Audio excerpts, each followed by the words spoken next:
আসসালামু আলাইকুম প্রিয় শিক্ষার্থীরা, আশা করছি তোমরা সকলে অনেক ভালো আছো। আজকে আমরা নবম ও দশম শ্রেণী অঙ্ক বইয়ের নবম অধ্যায় অর্থাৎ 9.1 ত্রিকোণমিতি অধ্যায়ে যেই সকল সূত্রগুলো আমাদের প্রয়োজন অঙ্ক সলভ করার জন্য, সকল সূত্রগুলো আজকে আমরা একটার পর একটা দেখব এবং মুখস্থ করার চেষ্টা করব যেন পরবর্তী অঙ্কতে আমরা খুব সহজেই জিনিসগুলো বুঝতে পারি। তাহলে চলো ক্লাসটি শুরু করা যাক। প্রথমে দেখো, আমাদের এইটা একটি সমকোণী ত্রিভুজ।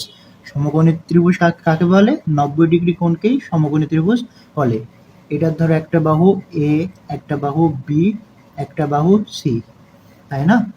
এখানে এখন মনে রাখবে, সমকোণী কোণের বিপরীত বাহুটাকে কি বলে? বিপরীত বাহুটাকে বলা হয় অতিভুজ। অতিভুজ।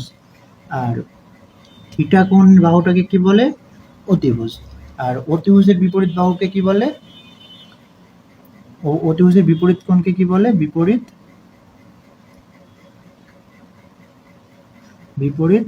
বাহু কিংবা কি লম্ব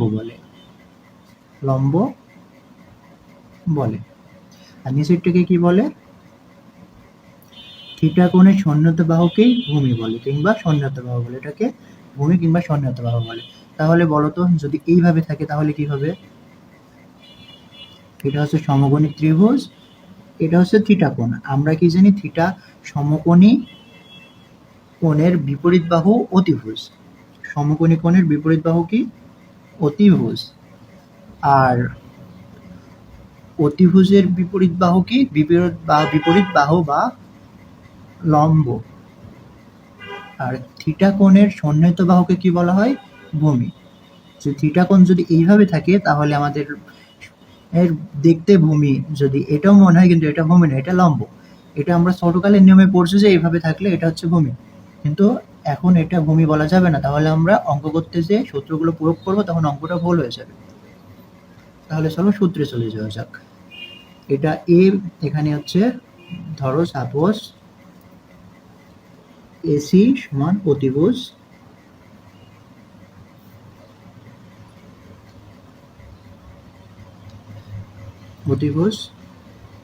এসি। এখানে হচ্ছে লম্ব সমান এবি। এটা আমরা এই ত্রিভুজে করছি, হ্যাঁ। আর ভূমিটা কি আমাদের? বিসি। ওকে, এখন আমরা কয়েকটা এলিমেন্ট দেখব। কি কি? সাইন থিটা, তারপর হচ্ছে কস থিটা, আর একটা হচ্ছে tan theta. 1 number, 2 number, 3 number. Sine theta সমান কি জানি আমরা? লম্ব বাই অতিভুজ। সংক্ষিপ্তে লিখলাম, তোমরা একটু বুঝে নিও। লম্ব বাই অতিভুজ। তাহলে কি হচ্ছে এখানে দেখো তো? A B by A C. Cos theta সমান কি জানি আমরা? ভূমি বাই অতিভুজ। তাহলে এটা কি হবে? ভূমি হচ্ছে বিসি, আর এখানে কি? অতিভুজ হচ্ছে এসি। সেম ভাবে ট্যান থিটা সমান কি? ট্যান থিটা সমান হচ্ছে লম্ব বাই ভূমি। তাহলে এবি বাই বিসি। এই তিনটা সূত্র তোমরা দেখতে পাচ্ছ। এখন আমরা দেখব আরো 3টা এলিমেন্ট আছে। ওই 3টা এলিমেন্ট কি কি? 4 হচ্ছে কোসেক থিটা। তোমরা একটা জিনিস মনে রাখবে, সাইনের বিপরীত হচ্ছে কোসেক থিটা। এটার বিপরীত এটা, এটার বিপরীত এটা, সব সময়, হ্যাঁ। আবার তাহলে কোসেক থিটা কি? তাহলে এটার যেহেতু সাইন থিটা সমান লম্ব হয় অতিভুজ, তাহলে কোসেক থিটা সমান অবশ্যই অতিভুজ লম্ব হবে। তাহলে তেমন না, দেখো তো এসি বাই এবি। এবার 5 নম্বর সূত্রটা হচ্ছে, 5 নম্বর সূত্রটা দেখো।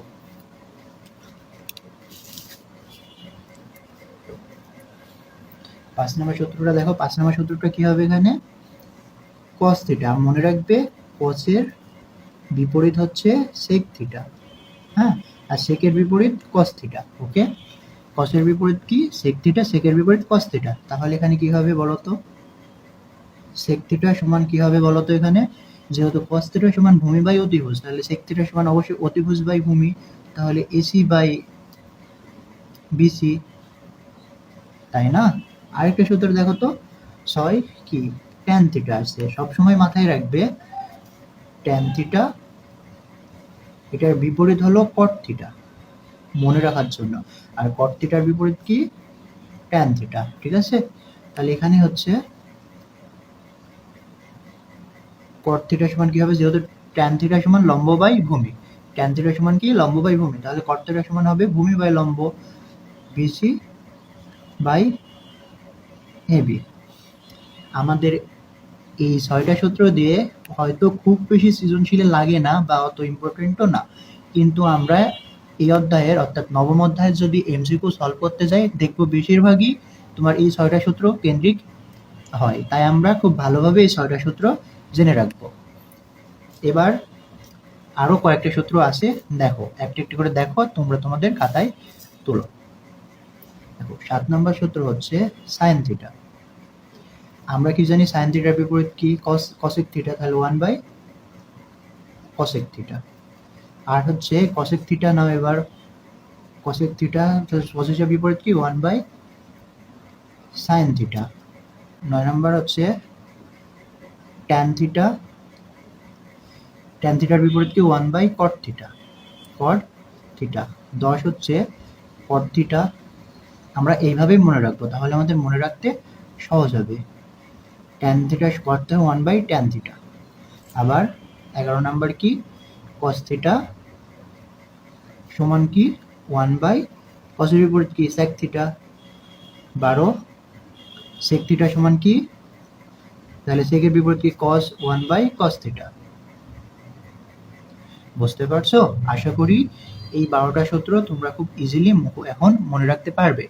এখন আরো দুইটা সূত্র আছে, দেখো সূত্র দুইটা হলো 13, সূত্র দুইটা হলো ট্যান থিটা সমান sine theta by cos theta, আরেকটা হচ্ছে কট থিটা। তাহলে ট্যান থিটার বিপরীত যেহেতু কট থিটা, তাহলে কট থিটার সূত্রটা কি হবে cos theta by sine theta. আমাদের গুরুত্বপূর্ণ বাকি 8টা সূত্র দেখে নিয়েছি। এখন আমরা আরো 3টা সূত্র দেখব, এবং ওই 3টা সূত্রকে ভাঙার পর আরো 6টা সূত্র হয়, মোট এখনো 9টা সূত্র আমাদের মুখস্থ রাখতে হবে এই অধ্যায় খুব ভালোভাবে আয়ত্তে রাখার জন্য। তাহলে চলো এখন বাকি যে আরো 9টা সূত্র আছে 9টা সূত্র আমরা দেখি। 15 নাম্বার দেখো, cos square theta plus sine square theta সমান 1। তাহলে এখানে ভাঙবো, তাহলে cos স্কয়ার থিটা সমান কি হচ্ছে দেখো তো, cos স্কয়ার থিটা সমান 1 মাইনাস সাইন স্কয়ার থিটা, আবার সাইন স্কয়ার থিটা সমান কি হয় 1 মাইনাস cos স্কয়ার থিটা। বাকি দুইটার মূল ভিত্তি কিন্তু এখান থেকেই আসছে, মেন সূত্রটা কি cos square theta plus sine square theta সমান 1, এখান থেকে ভেঙে আরো দুইটা সূত্র হচ্ছে। তাহলে যদি আমরা এই সূত্রটা খুব ভালোভাবে মুখস্থ করতে পারি বা মনে রাখতে পারি, তাহলে এখান থেকে বাকি দুইটা সূত্র অনায়াসে আমরা বানিয়ে ফেলতে পারবো। কিন্তু মুখস্থ রাখাই ভালো, যেহেতু পরীক্ষার সময় পরীক্ষার খাতায় অতটা সময় পাবে না ভেঙে ভেঙে করার। এখন আমরা আরো কয়েকটা সূত্র দেখব। 18 নম্বর সূত্রটা কি হবে তাহলে, এটা হচ্ছে sec square theta minus tan square theta সমান 1। এখান থেকে আসবে আরেকটা সূত্র হচ্ছে tan স্কয়ার থিটা সমান sec স্কয়ার থিটা মাইনাস 1। আর দুটো সূত্র হচ্ছে cosec square theta minus cot square theta সমান 1। একটা সূত্র হচ্ছে cot স্কয়ার থিটা সমান cosec স্কয়ার থিটা মাইনাস 1। আমরা যদি এই 21টা সূত্র খুব ভালোভাবে মুখস্থ করতে পারি, তাহলে আমার মনে হয় না যে এগুলো ছাড়া আর বাকি একটা সূত্র প্রয়োজন আছে আমাদের 9.1 অধ্যায়টি সলভ করার জন্য। তোমরা খুব সুন্দর করে এই সূত্র কয়টা মুখস্থ করে নিবে। তারপর পরবর্তী অঙ্কগুলো যখন আমি তোমাদের সাথে করব, দেখবে তোমরা খুব সহজেই বুঝতে পারবে। আমার এই ভিডিওটি যদি ভালো লেগে থাকে এবং প্রত্যেকদিন অধ্যায়টা ক্রমান্বয়ে শেষ করার জন্য আমার পেজটাকে তুমি ফলো দিয়ে রাখতে পারো। আর আমি যেহেতু নতুন, তো আমার ভুল হইতেই পারে, তোমরা বড় ভাইয়া হিসেবে ক্ষমা করে দিবে এবং আমার ভুলগুলো কমেন্টে জানাবে। ধন্যবাদ সবাইকে।